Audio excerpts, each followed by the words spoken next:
¿quién es Daniel Aceves? Platícanos, ¿quién es Daniel Aceves?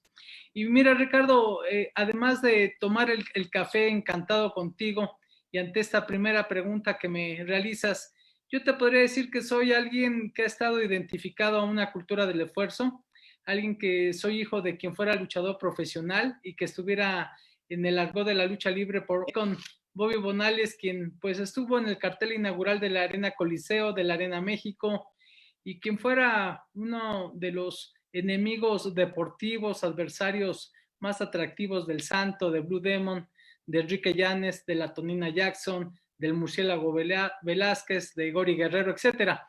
Nombres que hoy no le hacen mucho sentido a estas nuevas generaciones, pero que están inscritos en letras de oro en la historia de la lucha cuando apareció como un gran espectáculo y sobre todo con la aparición de la televisión mexicana. Entonces, yo me describo como hijo de un luchador profesional, parte de una familia que, si bien es cierto, en su desarrollo pudo haber tenido carencias económicas o materiales, pero no afectivas. Tiene el gusto mi mamá de conocerte, sabes cómo es la convivencia con mis hermanos, con Roberto, con Norma, con Cristina, y al fin y al cabo yo creo que lo que hemos aprendido siempre del deporte y de la familia es a tener no solo ese ámbito de respeto, sino también de afecto y de comprensión. ¿Quién fue quién fue mejor deportista, tu hermano o tú? A ver, platícanos. Pues yo creo que son de esas historias que se ratifican, que los campeones no nacen sino se hacen. Yo cuando llego a la práctica del deporte en el Deportivo Guelatao, que está ubicado en la Lagunilla de la Ciudad de México, junto a Tepito, junto a la Colonia Centro, yo nací en la Colonia Guerrero.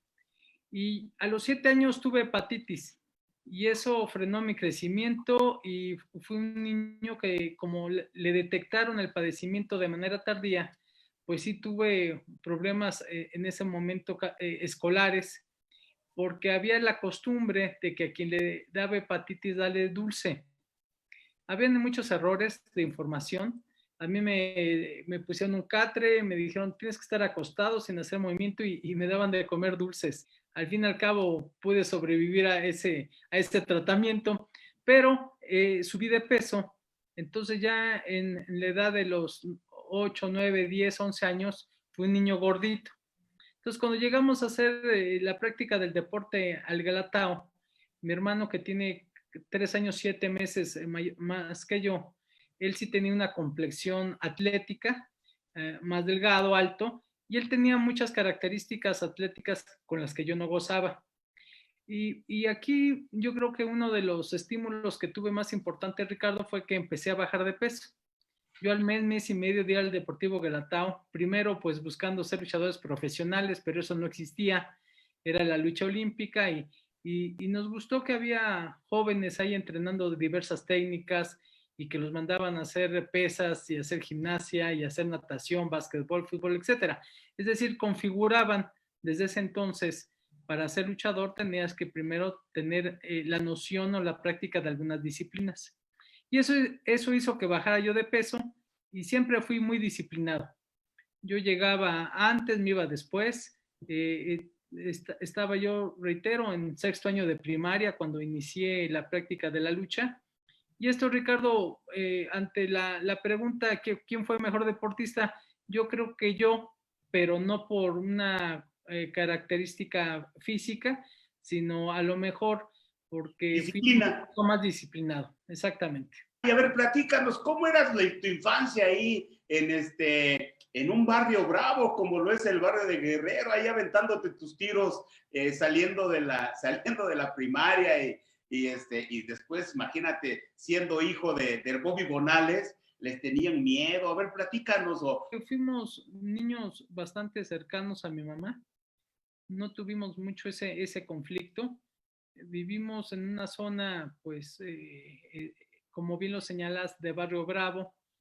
Hicimos nuestra primaria y sobre todo el inicio de los primeros 4 años en una escuela que se llama República de Honduras, que está ahí junto a la calle de Zarco, junto a este mercado, que evidentemente es ícono en la Colonia Guerrero.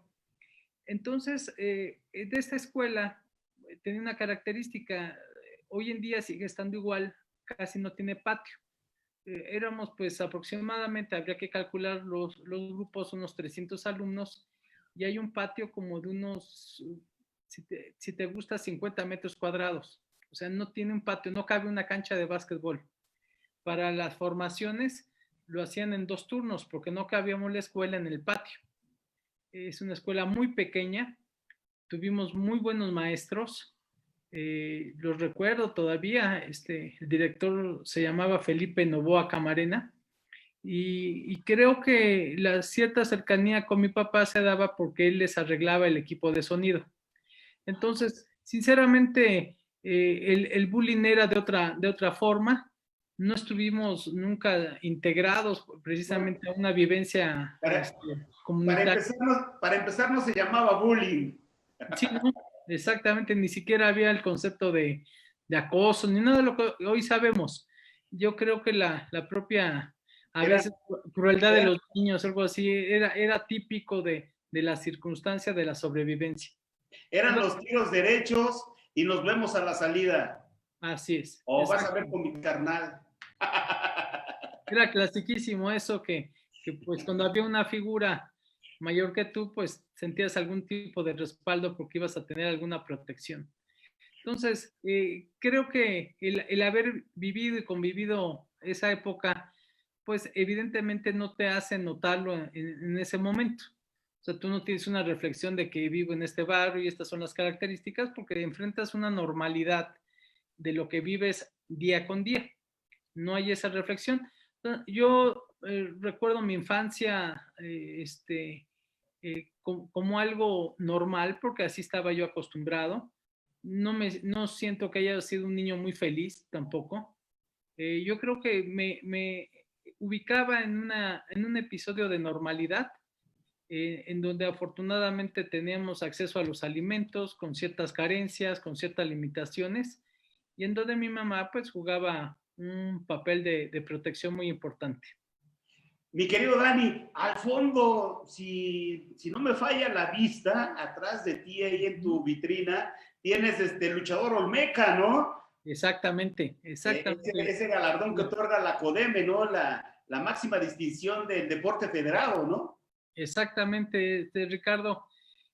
Aquí a espaldas de tu servidor, estoy en lo que es un área que yo denomino mi espacio, mi despacho, en tu casa, en la casa de todos ustedes.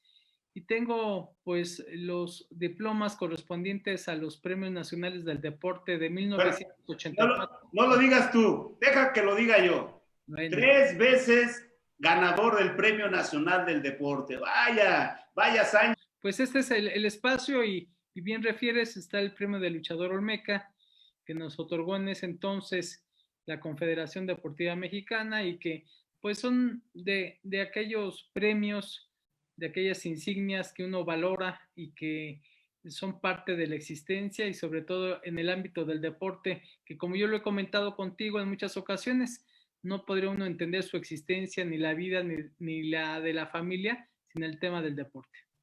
Se puede decir que la Asociación de Medallistas Olímpicos se puede hablar que es antes y después de Daniel Aceves. Y recuerdo el origen de la misma asociación, fue en 1987, el primer presidente fue Raúl González. Desde ese entonces siempre he estado en las mesas directivas, han transitado varios presidentes, yo lo he sido en 5 ocasiones, y no porque yo sea muy bueno, sino porque es un nombramiento honorífico. Y nadie quiere aventarse ese trompo a la olla, a la uña, ¿no? Porque pues hay que trabajar, hay que arrastrar el lápiz, hay que ir a tocar puertas, hay que luchar por ese dinero que se le da a los medallistas cada mes, el fideicomiso, que no sé, yo creo que ya van como 70 veces que lo quieren desaparecer, ¿no? Sí, como 75, Ricardo, y ojalá no lo logren porque No. todavía está en vilo, se va a discutir en septiembre en la Cámara de Diputados y Senadores. Hay un predictamen de la Comisión de Presupuesto en donde lo mantiene, pero pues hay una postura por parte del presidente para que se extingan los 44 fideicomisos. Entonces, seguiremos atentos, dando argumentos y sobre todo dando razones por las cuales se debiese de preservar el FODEPAR, que es el Fondo del Deporte para el Alto Rendimiento. Y en ese contexto sí subrayo, yo estoy muy agradecido con la oportunidad que he tenido de presidir la Asociación de Medallistas Olímpicos y de Olímpicos Mexicanos. Hace 10 años que no tenemos ningún tipo de presupuesto. Evidentemente tenemos el apoyo del Comité Olímpico Mexicano para tener un espacio físico, pero de ahí en fuera, pues muchos de los gastos corren a través de tu servidor y luego encantado de la vida, con la posibilidad de hacer gestiones, como bien lo señalas, y de sobre todo dignificar el papel de los olímpicos y de las olímpicas de nuestro país. México ha tenido en toda su historia 2.738 participantes en Juegos Olímpicos. Calculamos que viven alrededor de 1.180 alrededor y tenemos contacto con 800 de ellos. En las últimas semanas se empezó a distribuir un reconocimiento firmado por el licenciado Carlos Padilla Becerra, mismo que ha causado muy buena sensación, porque a veces la gente de los olímpicos, su familia, su comunidad, no sabe que han tenido este logro.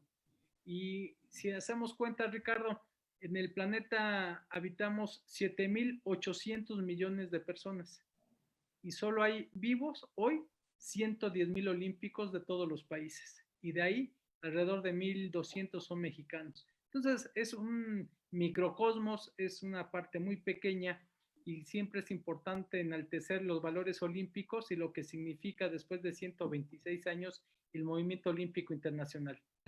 Intento, a veces es uno memorioso con algunos aspectos y con otros no, porque así sucede en la vida y en los hemisferios de nuestro cerebro. Pero sí me gusta mucho la numeralia, me gusta mucho el tener estadísticas sobre el tema del deporte, sobre el tema del movimiento olímpico. Creo que es algo apasionante. Yo no podría entender hoy por hoy la humanidad sin el tema del olimpismo. Creo que llegó hace 126 años y a través de su etapa contemporánea, pues le ha dado una razón de ser a muchas de las filosofías del barón Pierre de Coubertin. Cuando uno revisa sus manifestaciones ideológicas, filosóficas, realmente era un genio. Muchos autores lo han retomado, no le han dado su crédito, pero creo que es muy importante tener una memoria histórica y más de un tema tan interesante y tan neutro como es precisamente el movimiento olímpico. Sí, este es un capítulo muy importante porque a la usanza de los países desarrollados y muchos de los países con economías emergentes han buscado dignificar la vida de sus medallistas olímpicos y paralímpicos. Y en este caso fue una lucha de muchos años. Como bien tú y yo lo citamos hace algunas décadas, en primera instancia era de un presupuesto de la CONADE, después ya fue un fideicomiso y posteriormente en los últimos 15 años ha sido parte de lo que antes era CIMA, Compromiso Integral de México con sus atletas, y hoy FODEPAR, que es un fondo del deporte de alto rendimiento. De ahí emanan los recursos para que quienes han ganado una medalla de oro reciban 13,000 pesos mensuales, una de plata 11,500 y una de bronce 10,000 pesos.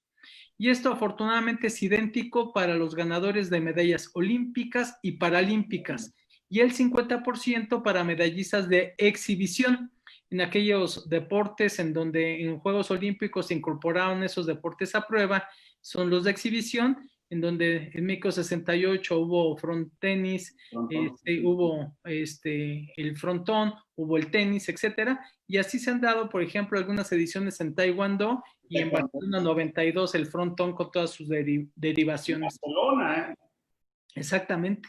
Entonces, Ricardo, yo creo que esto ha generado un sentido de dignidad a muchos de los medallistas olímpicos y paralímpicos porque no se acumulan las medallas obtenidas. Es la de más alto nivel, por ejemplo, quien ganara como Rosario Espinosa 3 medallas, se le da la beca por la medalla de oro y así sucesivamente. Hay medallistas paralímpicos que han ganado 17 medallas. Entonces, sí sería una cantidad que dejaría sin recursos cualquier tipo de fideicomiso. Entonces se otorga por una medalla, la más alta que haya, y sin distingo de de las que pudieron haber ganado algunos deportistas. Entonces, esto ha sido un capítulo importante. Ha habido mucha gestión, se ha querido desaparecer, se ha querido grabar. Ha dependido también de poderse incorporar afortunadamente a la Ley General de Cultura Física y sus reglamentos, ella está por ley, pero al fin y al cabo, muchas personas, un número significativo, viven y sobreviven a través de esta beca. Es una beca muy importante, para algunos se les hará mucho, para otros poco, pero hoy por hoy significa el tener acceso a los alimentos o no, a medicamentos o al pago de la renta de muchos medallistas. Hemos vivido en los últimos meses muchos retrasos, han habido pues una serie de gestiones ante Presidencia de la República, Secretaría de Educación Pública, ante la CONADE, y afortunadamente se ha mantenido, pero sí ha sido un esquema complejo. Un jalón muy fuerte, ¿no? Mi querido Dani. ¿Y qué pasó con lo del FODEPAR? Platícanos, porque vimos que tú fuiste una persona, una pieza fundamental, que estás ahí como punta de lanza y defendiendo este recurso, ¿no? Que no nada más es para los medallistas olímpicos, sino es el estímulo que se les da a todos los deportistas de alto rendimiento. ¿Qué pasa por qué es tan importante lo de este apoyo a los deportistas, Dani? Pues sobre todo, Ricardo, porque hay que recordar que este tipo de fideicomiso tiene 20 años de existencia, y en estos últimos 5 Juegos Olímpicos México ha obtenido 27 preseas. Si bien es cierto, no podemos estar tan satisfechos con los resultados, vamos a imaginarnos que sin este tipo de apoyos, pues los resultados serían mucho más magros, y sobre todo no tendrían seguramente el número de preseas a nivel olímpico y paralímpico que hoy se obtienen, y también a nivel centroamericano y del Caribe y a nivel panamericano. Entonces, este fideicomiso da un sentido de oportunidad para los apoyos en alimentación, en transportación, en entrenamientos, en becas y en equipos multidisciplinarios. Hoy en día hay 1,030 beneficiarios del FODEPAR. Es discutible algunos montos, algunos por altos, otros por bajos, pero no obstante es la herramienta más eficaz que ha tenido el deporte para financiar el deporte de alta competencia.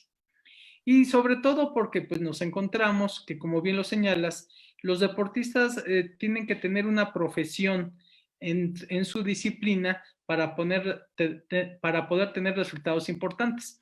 Mi época era diferente, era un deporte amateur, no nos podemos comparar a lo que pasaba hace 35 o 40 años, son aspectos distintos. Hoy en día todo el deporte es profesional. Se cambió esto de la Carta Olímpica en 1991, y en el Dream Team ya en Barcelona 92 apareció como el símbolo del profesionalismo del movimiento olímpico. Eso tú lo viviste de manera muy directa, Ricardo. Entonces, sí creo que es importante mantener este tipo de herramientas, y en caso de que lo desaparecieran o extinguieran un fideicomiso de este tipo, tienen que buscar las herramientas normativas y financieras para proveer a los deportistas de cara a los Juegos Olímpicos, a los que les falta menos de un año. Sí, creo que hay la voluntad legislativa en la Cámara Alta y Baja. Personajes como Ricardo Monreal, como el senador Pedro Aces Barba, también como Eric el Terrible Morales, que es diputado federal, representante de Morena, pero también ha habido manifestaciones afines, representantes de otros partidos políticos como de Acción Nacional, como del PRI, también del Movimiento Ciudadano, también del PES, etcétera. Aquí lo complejo es que hay una iniciativa por parte del Ejecutivo Federal que se presentó en la tesitura de desaparecer los 44 fideicomisos públicos hoy en día existentes, y que esperemos que los argumentos y las adecuaciones que se quieran hacer al fideicomiso tiendan a transparentar la utilización de los recursos. Aquí hay un argumento en contra porque hay observaciones sobre un manejo inadecuado de estos recursos en las administraciones que estamos viviendo actualmente y las pasadas. Y yo lo que he dicho es que los que fallamos somos las personas, no las instituciones. O sea, no le podemos echar la culpa a un ente jurídico por las actuaciones o conductas que tengan los servidores públicos. Son cosas totalmente aparte. Entonces, yo espero que ese tipo de de ponderaciones sean parte de lo que puede ser la resolución de que se mantenga este fideicomiso, que sea mucho más transparente, que sea mucho más eficaz, más eficiente y que tal vez se conforme en un comité deportivo con mucho mejores credenciales que lo que se ha venido manejando en los últimos meses. Yo creo que se va a ganar, la verdad, yo creo que se va a ganar, se va a triunfar y ese fideicomiso va a prevalecer porque sinceramente los deportistas se lo merecen. A lo mejor la gente no sabe o no se acuerda, pero también fuiste diputado, ¿no? Efectivamente, tuve pues la oportunidad de ser el primer medallista olímpico con un cargo de elección popular. Esto fue en la Ciudad de México, antes Distrito Federal, en la asamblea del Distrito Federal, como era el nombre de órgano colegiado. Y pues fue una grata experiencia porque al fin y al cabo nos permitió ser parte de una generación políticamente muy trascendente, en donde estuvieran representados en ese momento todos los partidos políticos y se da en una temporalidad en donde en esta asamblea van políticos de alta alcurnia de los diferentes partidos, así que me tocó conocer, aprender y admirar a muchos políticos mexicanos de todos los colores y de todas las ideologías. ¿Alguna vez Daniela Cebes Villagrán pensó haber escalado y haber llegado hasta donde has llegado, Dani? Francamente, uno se va poniendo metas. Yo creo que siempre hay que tener una orientación con objetivos, muchos de los cuales no se logran porque así es la vida. Uno tiene una serie de propósitos, a veces aspiraciones, fantasías o suspiraciones, como también dice el clásico. Muchas de ellas no se logran porque el contexto, los astros no se alinean, etcétera, etcétera. Yo creo que hay algo que hemos comentado contigo y es una frase un tanto reiterada de mi parte, pero siempre tenemos que tener más proyectos que recuerdos.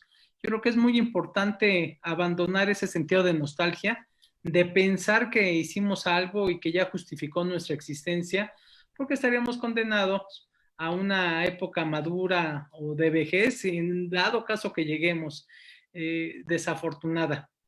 Creo que todos los días tenemos que generar algo, un valor agregado, hasta si tú quieres al momento de lavar los platos o de tender tu cama o de hacer algo así. Desde ese momento, uno tiene que darle un valor agregado a la vida.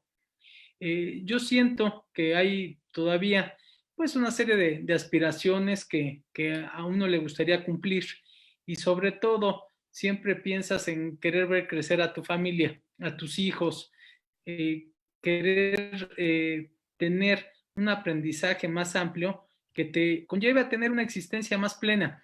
Lo único que estamos seguros es que la vida se va a extinguir, o sea, sabemos que vamos a morir tarde o temprano. Es lo único seguro que tenemos. Es lo único seguro, Ricardo. Se oye triste, se oye como frases huecas, pero los mexicanos le tenemos tanta miedo a la muerte que tan es así que nos burlamos de ella, porque somos un pueblo con esa característica. Entonces, yo creo que nunca me he sentido como que ya logré las cosas. He tenido, yo creo que más aspiraciones de las que yo he logrado, pero he estado muy agradecido con la vida y con la circunstancia de que las equivocaciones que uno va teniendo a lo largo de la existencia, a lo mejor se van recompensando con aspectos que uno no había considerado, pero al final de los años dices, ay, qué bueno que no logré tal o cual cosa, porque a lo mejor no me hubiera ido bien. Ahora mencionaste una serie de amigos, de conocidos, de gente muy admirada, de la dirigencia del deporte, del periodismo. Así que encantado, yo creo que siempre hay la posibilidad de generar vínculos propositivos y sobre todo en términos de lo que hoy estamos viviendo, Ricardo, que es inédito, esta pandemia de COVID-19 pues nos deja en un contexto que no estábamos, reitero, preparados y que nos obliga a tener un replanteamiento propositivo y sobre todo por los problemas que estamos enfrentando como país, el aspecto sanitario, económico, político, social y fundamentalmente el reconocer que la tasa de letalidad de nuestro país, que es al doble de la media internacional, se genera en mucho por la falta de activación física. Son las enfermedades no transmisibles como la hipertensión, la diabetes, obesidad y sobrepeso, cardiopatías, cánceres, etcétera. Muchas de estas enfermedades acreditadas por la Organización Mundial de la Salud como prevenibles ante la actividad física. Y también lo hemos platicado con muchos de quienes nos están haciendo favor de acompañar, que en México, pues tenemos, de acuerdo a datos oficiales del INEGI, solo un 44% de personas mayores de 18 años que tienen un acercamiento con la activación física. Y de ese 44%, solo el 37% lo hace a nivel suficiente, es decir, 300 minutos a la semana con actividad moderada o 75 minutos con actividad vigorosa, que permitiría cubrir los requerimientos de acuerdo al grupo de datos de género de la actividad física. Ahora, ¿qué están haciendo, mi querido Dani, en esta agrupación? Pues en esta etapa que estamos cumpliendo hace unas escasas horas, 18 meses, hemos direccionado por instrucción de don Alfredo Harpelú el esfuerzo al deporte social, al deporte para todos. Sobre todo detectando esto que platicábamos anteriormente sobre la necesidad de la población mexicana de tener una activación física que le permita mejorar no solo sus condiciones de salud, también de educación, también de bienestar social, de economía, de seguridad pública, y algo que se ha desvelado de manera muy importante, que es el tema emocional, el tema psicológico. Entonces se ha implementado un programa que se llama Semáforo Deportivo, que en su código cromático retrata el rojo que dice alto a las adicciones, el amarillo que habla sobre la cultura de autocuidado de la salud y el color verde que tiende a promover una nueva cultura cívica de la paz. Y bajo este código cromático, estos tres colores universales en un semáforo de tráfico vehicular, estamos implementando la entrega de material deportivo a las escuelas de educación básica y media básica, haciendo torneos relámpago, pero sobre todo incidiendo en una serie de programas que tiendan a cambiar nuestros hábitos. Hoy reitero, pues con la tecnología, antes había niños de la calle, hoy son niños de la llave, quedan en sus hogares, en sus departamentos, en sus casas, en cualquier espacio, y solo ejercitando los dedos pulgares, solo incorporados al tema de guardianes del sillón, y esto ha sido un problema ya social muy importante. Y lo que buscamos es de que haya una participación por lo menos una hora al día de activación física y de iniciación deportiva. Hoy ya con la pandemia, pues hemos transformado precisamente estos programas y estos conceptos, entrando a los hogares a través de diversas plataformas, promoviendo la activación física en tu casa, promoviendo un programa que se llama Abandérate por México, y ya con el semáforo epidemiológico en naranja, también haciendo actividades guardando la sana distancia y las medidas sanitarias para que en los parques, en los jardines, en las unidades habitacionales hayan activaciones rítmicas. Y estamos en los próximos días, Ricardo, y esto es una primicia, por lanzar lo que será un planeador de activación física y deporte social. Lo que vamos a buscar a través de estos conceptos es de que las personas que se integren en este programa cambien mucho de sus hábitos en 100 días. 14 semanas, 2 días son las que tenemos que involucrar para que haya una serie de entrenamientos deportivos, de activación física, y provea no solo de una cultura de autocuidado, sino también la generación de una circunstancia emocional más adecuada. Yo creo que a todos nos ha pasado, por lo menos a mí sí, Ricardo, no sé si a ti, han habido insomnios, han habido, pues estamos en un festival de la incertidumbre, estamos pues con una situación a la que no estábamos acostumbrados, y sobre todo se suman los problemas económicos, los problemas sociales, o sea, estamos ante un escenario poco claro, y eso afecta a nuestra salud emocional, psicológicamente también nos lleva a un escenario en donde una contraparte generadora de equilibrios puede ser una activación física y esta cultura de autocuidado. No, y además, hoy hay un reportaje en un medio de circulación nacional de María, y sin duda alguna, ella ha sido siempre congruente entre lo que dice y lo que hace. Cada día uno la admira más, la respeta, la quiere, sobre todo por esa voluntad de querer obtener para México una cuarta presea olímpica, lo que le equipararía a don Joaquín Capilla, y que ya hoy por hoy la constituye a ella como la mejor deportista mexicana de todos los tiempos. Pero no solo es su calidad deportiva, sino su calidad humana. Así que, María, un abrazo muy afectuoso con todo el reconocimiento y además sus medallas las incrementa en su valor todos los días con esa posibilidad que ella tiene de influenciar a miles y miles de jóvenes, de niños, con su ejemplo y sobre todo empoderar a la mujer en el deporte. Estas cosas que estás haciendo tú en estos momentos con la iniciativa privada, en este caso con la asociación Alfredo Harp Elú, ¿se podrían hacer o se podrían meter algún proyecto ya de manera gubernamental o que algún gobierno del estado o el gobierno federal estaría adoptando? ¿Se puede hacer algo, mi querido Dani? Pues hemos buscado y sobre todo una de las propuestas más importantes que estamos tratando de generar en los últimos días es que el deporte social, el deporte para todos, se vuelva una prioridad. Y la vocación de las actividades de la fundación es de que se escale a través de los gobiernos municipal, estatal o federal los programas.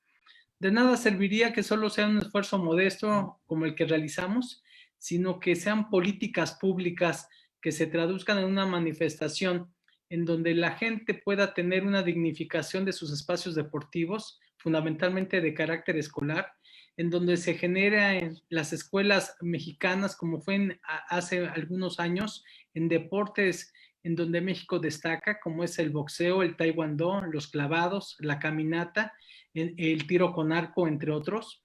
Y sobre todo, el promover dentro de estas políticas públicas incentivos para que los padres de familia sigan siendo los principales patrocinadores del deporte y la cultura física.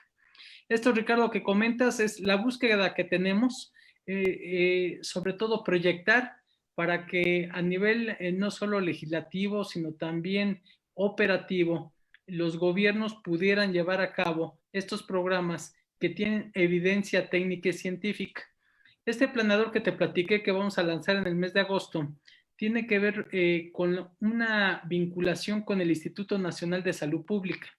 Se han hecho encuestas actualmente en donde el incremento de peso corporal en promedio de la población en el confinamiento es de entre 5 y 7 kilos.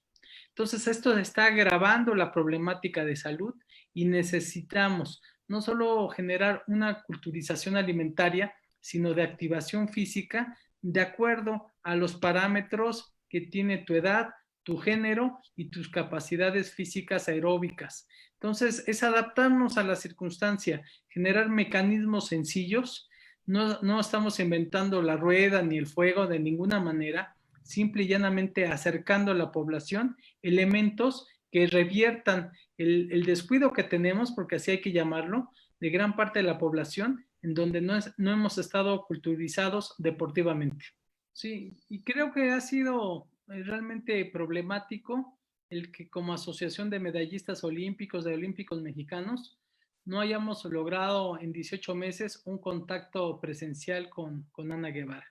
No. Hemos pedido como en 8 ocasiones audiencia. He tenido yo 12 comunicaciones formales. No he recibido respuesta de ni una de ellas. Hay que recordar que constitucionalmente yo tengo derecho a que me respondan cualquier comunicación a cualquier instancia de gobierno, y esto lo reza el artículo 8º constitucional. Aplica la afirmativa ficta cuando tú no tienes respuesta por parte de una instancia de gobierno pasados 180 días, pero no es esa la búsqueda. Simplemente no hemos tenido ninguna correspondencia a esta búsqueda que nosotros promovimos, y ha sido un capítulo en donde como medallista olímpica y como una atleta altamente reconocida y popular, para nosotros siempre ha sido importante la figura de Ana. Sabemos a través de los medios de comunicación la problemática jurídica que enfrenta. Nosotros nos han pedido una opinión. Yo la verdad no la tengo al respecto, porque lo único que sé es lo que sale en los medios. Yo también apelo siempre al principio de inocencia, que es parte del derecho constitucional mexicano. Y más allá de eso, creo que ese alejamiento con instancias como las que hemos estado representando no abonan en ningún sentido. Entonces, Mi opinión, reitero, es subrayada, es de amplio respeto a la figura y a la, como ella lo llama, a la investidura de directora general de la CONADE, pero no puedo decir algo más porque no he podido tener una entrevista en 18 meses. Sí, creo que en ese ámbito no ha habido, reitero, una correspondencia. No obstante, pues se ha continuado con los trabajos que tenemos por parte de las asociaciones, por parte de la fundación. Entiendo que son estilos distintos. Nosotros intuimos que a su llegada iba a haber una, no solo participación, sino una corresponsabilidad con el tema de sus compañeros medallistas olímpicos. Yo la verdad, los contactos que he tenido a través de la historia con ella siempre han sido gentiles. Nunca me ha gustado ni quisiera yo tener confrontación con ella ni con nadie. No creo que sea lo que tiene que representar un presidente de estas asociaciones. Y al fin y al cabo, pues lo que uno desea finalmente es que al deporte y a la cultura física de nuestro país, al deporte paralímpico, al deporte autóctono, al deporte escolar, estudiantil, universitario, le vaya bien. Entonces, yo creo que hay una serie de facetas del deporte de México que se requieren atender y tenemos que ser una comunidad no solo más empática, sino más participativa. Un día lo comentaba contigo, Ricardo, yo creo que la fortaleza y debilidad más importante de lo que se refiere a la comunidad deportiva en México es que estamos entreverados en todas las clases sociales y distribuidos en todo el territorio nacional. Y eso nos da una gran fortaleza, pero también una gran debilidad. Entonces, en este contexto, afortunadamente hemos encontrado un cauce importante al participar en el movimiento olímpico mexicano y sobre todo con diversos institutos municipales, estatales de la Ciudad de México y sobre todo el buscar, reitero, políticas públicas que vayan más allá de los programas que, subrayo, modestamente estamos realizando. Estimado Dani, platícanos, ¿qué se espera del deporte en México para ahora los Juegos Olímpicos de Tokio 2021? Yo pudiera, a nivel personal y haciéndome cargo de lo que estoy manifestando, asegurar que los Juegos Olímpicos sí se van a dar. Los Juegos Olímpicos y Paralímpicos Tokio 2020, que serán en el año 21, del 23 de julio al 9 de agosto del próximo año. Y sustento esta tesis con lo siguiente. La humanidad necesita un ejemplo de resiliencia, la humanidad necesita un mensaje de unidad, un mensaje de esfuerzo, y los Juegos Olímpicos y lo que representan son parte de esa ideología que está fundamentada en los principios, en los valores olímpicos. Segundo, vamos a ver unos juegos diferentes, sí, con menos público o sin público posiblemente. Claro. Vamos a tener que observar que no solo es que aparezca la vacuna anti-COVID-19, sino el esquema de vacunación, que eso conllevará más meses. Y por otro lado, el que los intereses comerciales, mercadológicos de los juegos tendrán que dar un soporte muy importante. Entonces, en las últimas 2 ediciones olímpicas en promedio, 3.700 millones de habitantes han visto la ceremonia de inauguración de los Juegos de Londres o de Río, por citar esos ejemplos. Entonces, lo trascendental de los Juegos Olímpicos y la derivación de los Juegos Paralímpicos son importantes para la humanidad. Entonces, sí creo que tendrán que darse en términos diferenciados, a lo mejor a través de los experimentos de las burbujas que vemos en deportes profesionales en los Estados Unidos, con lugares de competición hechos como set de televisión y con una asistencia del público realmente disminuida o casi inexistente, solo con los equipos multidisciplinarios. No es lo deseable, pero yo creo que va a ser lo posible para que esta edición olímpica sea parte de la historia inédita que hoy está viviendo la humanidad. ¿Qué planes hay de Daniela Cebes Villagrana a mediano y largo plazo? Fundamentalmente, hoy por hoy, dentro del esquema de los Olímpicos Mexicanos, hace escasos 10 días lanzamos una nueva página, olímpicosmexicanos.com, que invito a quienes nos están acompañando a visitarla. También una página en Facebook y sobre todo acompañar esta cuenta regresiva para los Juegos Olímpicos del próximo año. Hoy en día los valores y los principios de excelencia, de respeto, de paz, de igualdad, se hacen más vigentes que nunca. Yo sí me percibo preocupado y ocupado en que el mundo será distinto. Pasarán muchos meses o hasta años para que volvamos a una normalidad como la conocíamos antes. Y no me refiero solo al cubrebocas, me refiero a circunstancias profundas, al decrecimiento en el Producto Interno Bruto a nivel internacional, lo que en México se está suscitando con la pérdida de empleos, que es un fenómeno que se ha dado de manera brutal en el continente y en América Latina.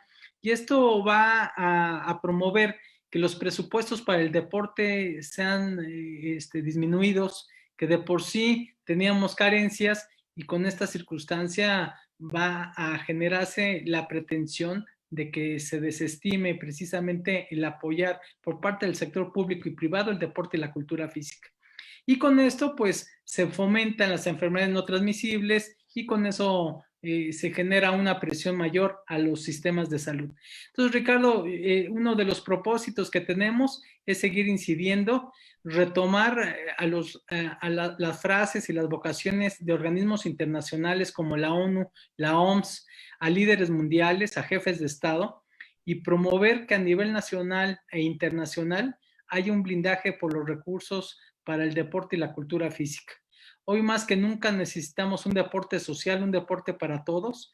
Necesitamos acercar la actividad a las escuelas, a los parques, a los jardines, a las casas. Esto no se había presentado. Tiene que ser una respuesta muy importante porque tenemos como país una problemática enorme en el tema de la epidemia de la diabetes que vivimos, en donde todos los días, desde hace 10 años, mueren en promedio 315 personas, todos los días son el índice de fallecimientos. Y a sabiendas de que me gustan las estadísticas, te doy un promedio de lo que pasa, Ricardo. Venga. En los últimos 5 años, casi 6 años. Eso quería que me lo dijeras, pero así bien estructuradito con respecto a la pandemia, porque es un tema que estás manejando a la perfección, pero adelante, si quieres que sirva de inicio esto. Pues sobre todo, Ricardo, te doy datos muy preocupantes. En México, en los últimos 6 años, hemos nacido en promedio 2.2 millones de nuevos mexicanos. Cada año, 2.2 millones de nuevos mexicanos. Y han muerto en promedio 760,000 personas al año. Entonces, ya no solo no se da una tasa de reposición poblacional, sino que la tendencia ha sido, hoy en día ya somos 129, casi 130 millones de mexicanos, más los 36 millones que viven de origen mexicano o mexicanos en los Estados Unidos. Entonces, sí tenemos que ubicar que tenemos una problemática muy grave de salud pública y el tema de la diabetes ya de manera registrada por parte del Instituto Nacional de Salud Pública hay 12 millones de diabéticos, aquellos que están en control, más todos aquellos que no están detectados. Entonces, este episodio es realmente muy preocupante y uno de los factores que pueden contener este fenómeno es la activación física, cambiar algunos hábitos alimentarios. Y yo no soy de la tendencia de que te diga, ¿sabes qué? Ya no vas a volver a comer un taco. No, yo no estoy a favor de estas restricciones. Simple y llanamente que busquemos ciertos equilibrios en nuestra ingesta calórica y hagamos actividad física 5 veces a la semana. La ecuación es así de simple. No es prohibirte lo que te gusta, sino tratar de acercarte a hábitos saludables que den un equilibrio a lo que estamos dispuestos para mejorar el tema y sobre todo nuestra calidad de vida. El tema de la diabetes tiene un impacto al año de más de 80,000 millones de pesos. Al deporte no le dan ni 1,700 millones de pesos. O sea, no hay equilibrio entre lo que está pasando y lo que se debe de hacer. Entonces, sí, ante tu pregunta concreta, mi propósito es en estos meses tratar de incidir en el cambio de políticas públicas, hacer que la Fundación Alfredo Harpelú aporte a la sociedad, porque esa es la voluntad de don Alfredo, y en términos personales, pues tratar de tener dentro de este episodio aportaciones que ameriten pues el sentido de satisfacción de hacer algo que tenga resultados a corto y a mediano plazo. Y ya agendo desde este momento el primer sábado de septiembre para platicar un tema que para nosotros es interesante, la resiliencia en tiempos del COVID a través del deporte olímpico. Podría ser el tema que yo te propondría, amén de lo que ustedes dispongan. ¿Qué nos vino a enseñar la pandemia? Pues sobre todo vino a incidir en una serie de limitaciones que tenemos, a trastocar la normalidad en donde muchos de los espacios del hogar pues correspondían ya sea a la figura femenina o masculina o a los hijos, y la invasión de estos espacios pues da como consecuencia pues en muchas ocasiones incomprensión, intolerancia y frustración. Esto aunado al tema de carácter económico, dice un refrán que cuando el dinero sale por la puerta, el amor sale por la ventana. Cuando el dinero, ok, sí, cierto, sí, cierto. Pues los dos salen, que es como decía Chespirito, creo que por ahí era. Pero aquí lo importante, Ricardo, es que es un tema muy preocupante porque se ha desatado la violencia intrafamiliar, no solo de hombres hacia mujeres, también de mujeres hacia hombres y ambas figuras hacia los niños. Entonces, nosotros hemos podido tener contacto con centros de integración juvenil, con quien tenemos una alianza muy fuerte para todos los programas, y hemos generado una serie de pláticas a través de especialistas para padres de familia. Es un tema complejo. Hay por parte del gobierno de la ciudad, en este caso, la promoción de algunos números telefónicos para atender precisamente este tipo de incidencias. Pero el tema de la activación física viene a ser un bálsamo, un escape, una catarsis a muchas de nuestras emociones. Lo decía hace rato, yo creo que pocas personas pueden decir que no han tenido insomnio. Yo de por sí padezco un poco del tema, pero se ha recrudecido en los últimos meses, porque tenemos una gran anormalidad.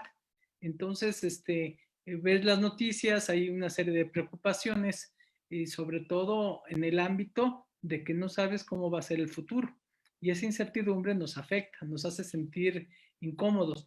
Y aquellas personas que se levantan y no saben qué van a poder comer durante ese día, que se cancelaron sus fuentes de empleo, que tienen una problemática de frustración profesional, personal, económica, social, pues incide en este tipo de violencia.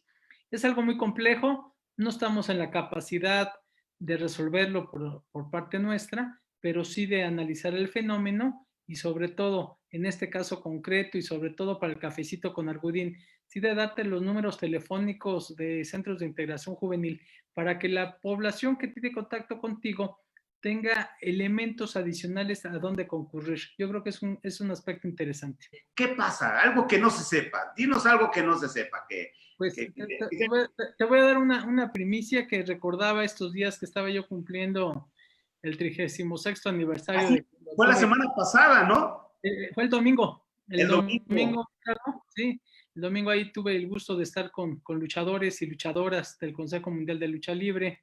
Tuvimos ahí un encuentro, pudimos entregar algunos apoyos, porque ha sido uno de los gremios más afectados por el COVID-19, todos los empleos directos e indirectos que se generan en una arena, en una plaza donde hay lucha libre, pues sin duda alguna son parte de una realidad muy dolorosa. Pero más allá de eso, en ese contexto, me preguntaba una de las personas que a qué horas había sido la premiación el 2 de agosto de 1984. Decía, mira, mi lucha final se programó a las 19 horas. En punto de ese momento, ni un segundo más ni un segundo menos, subimos al colchón, el Tsuji Miyahara de Japón y tu servidor. Se desarrolló el combate y como sabemos hubo ahí una decisión de los árbitros que fue bastante injusta, donde ya habíamos ganado la medalla de oro y nos sustrajeron de la misma. Al terminar el combate tuve yo dos vivencias. Una, a sabiendas que yo había ganado, me acerqué a Mario Vázquez Raña y le dije, oiga, don Mario, hay que protestar la lucha para que repitan el video porque yo gané. Y él me dijo, no, está bien, no esperamos tu medalla, ya, la plata es buena. Oiga, pero no, ya, no le hagas de jamón, como quien dice. Entonces, Eso fue algo que se dio en términos reales. Estaba el arquitecto Antonio Aguilar Arriba, el jefe de misión de la delegación, o sea, estábamos los tres. Y después de eso, pues ya vas hacia el área donde toman tu muestra de doping. Tienes que ante los oficiales dar una muestra de orina, evidentemente como parte de quienes quedan en los 6 primeros lugares. Entonces, pues yo al pasar a la cabina para dar la muestra de orina, pues no podía, porque estaba yo tan deshidratado, bajé tanto de peso que no podía yo orinar. Entonces me dijeron, oiga, ¿y su muestra? Pues es que no puedo, no tengo ganas de orinar, no puedo. Entonces me empezaron a dar agua, me tomé como 1,5 litros hasta que pude, y eso retrasó la premiación como por 10 minutos. Entonces, tienen los derechos de televisión y a mí me urgían, oiga, ¿cuándo? Le digo, pues no puedo, y el cansancio y todo lo que se vive. Di la muestra, pues ya te imaginarás, después de tomar 1,5 litros, estando deshidratado, pues quieres estar yendo al baño cada rato. Entonces, se dio la premiación, pues uno de los momentos más maravillosos de mi vida.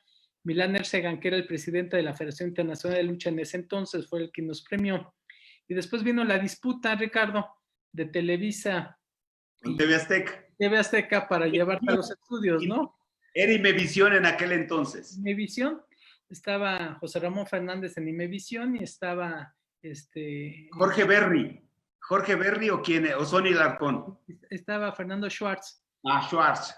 Ajá. Y entonces, pues terminó la disputa porque pues tú como novato pues no sabes qué hacer, ¿no? Oiga, véngate conmigo, vente, pues, y se echaron un volado.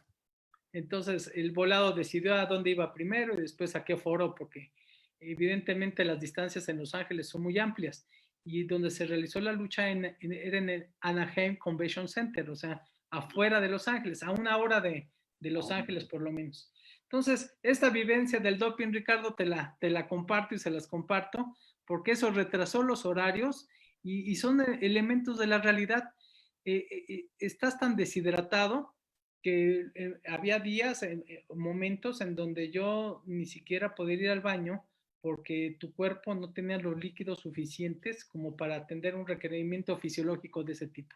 ¿Cómo fue tu preparación mental para competir y ganar la medalla de plata en Los Ángeles 1984? Esto lo pregunta nuestro buen amigo Raúl Pastor Escobar. Don Raúl, aquí hay la realidad que se daba hace más de 36 años era muy diferente a la que hoy se presenta. Yo nunca tuve contacto con un psicólogo deportivo, con un equipo multidisciplinario. Era un deporte totalmente amateur. Es más, se criticaba de manera muy sentida a aquellos deportistas que obtenían recursos por su participación en centroamericanos, panamericanos, olímpicos. Yo la verdad no creo que haya habido una preparación especial.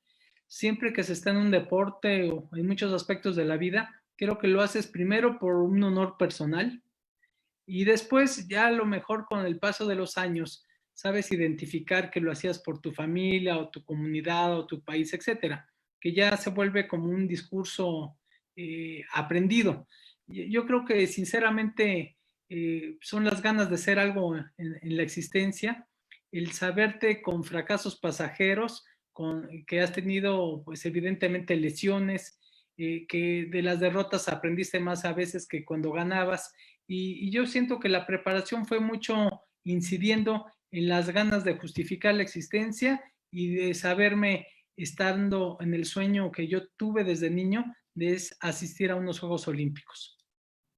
Pues tienes toda la razón. Ahorita que estabas diciendo eso, la psicología deportiva, principalmente dentro de los grupos o los cuerpos multidisciplinarios, aquí habría que ver cuándo fue que inició, porque anteriormente no, como que no había esos psicólogos, ¿no? Nada más estaba el médico del deporte, los masajistas, ¿no?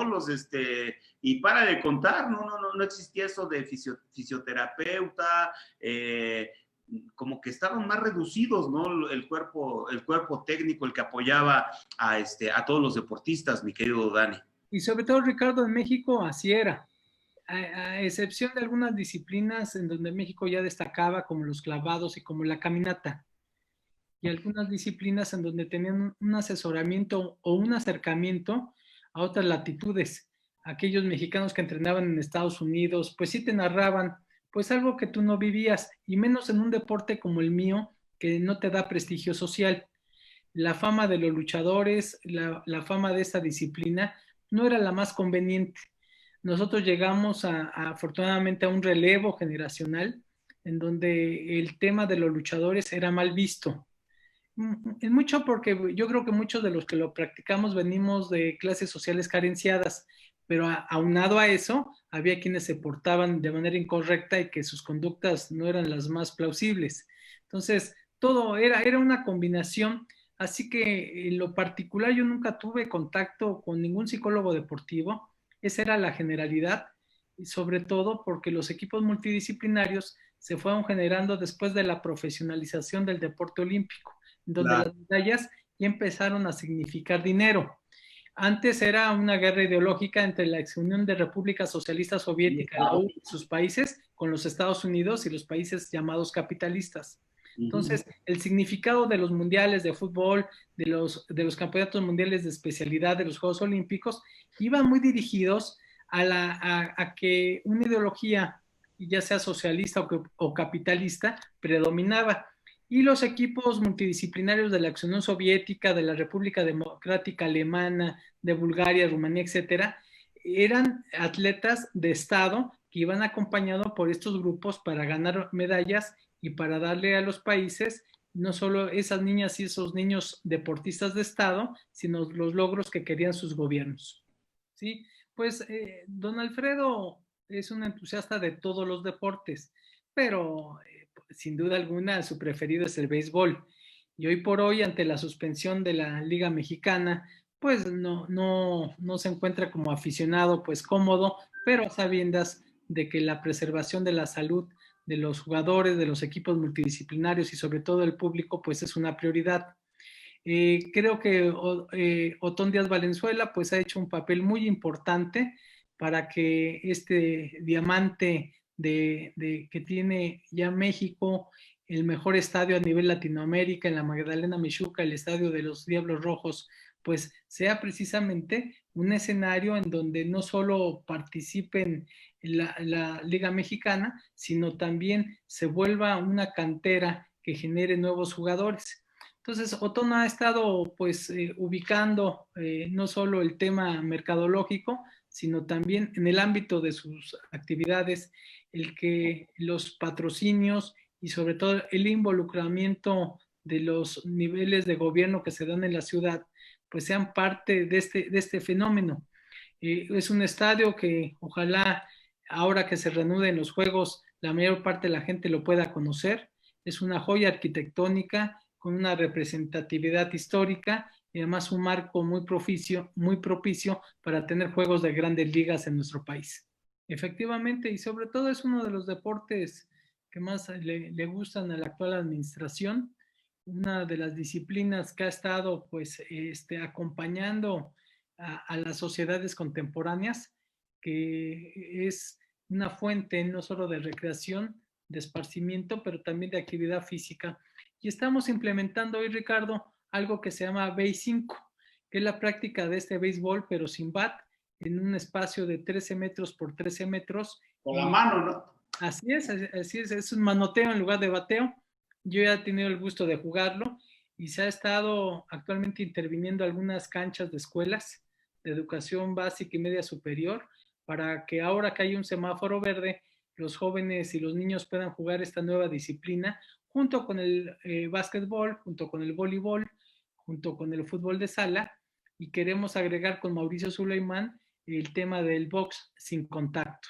Es decir, en una sola cancha poder hacer 5 diferentes disciplinas y que esto pues propicie la actividad física que muchos requerimos en este cafecito con Argudín. Muchas gracias. Muchísimas gracias, querido Dani. Salúdame mucho a tu mami y a toda tu familia.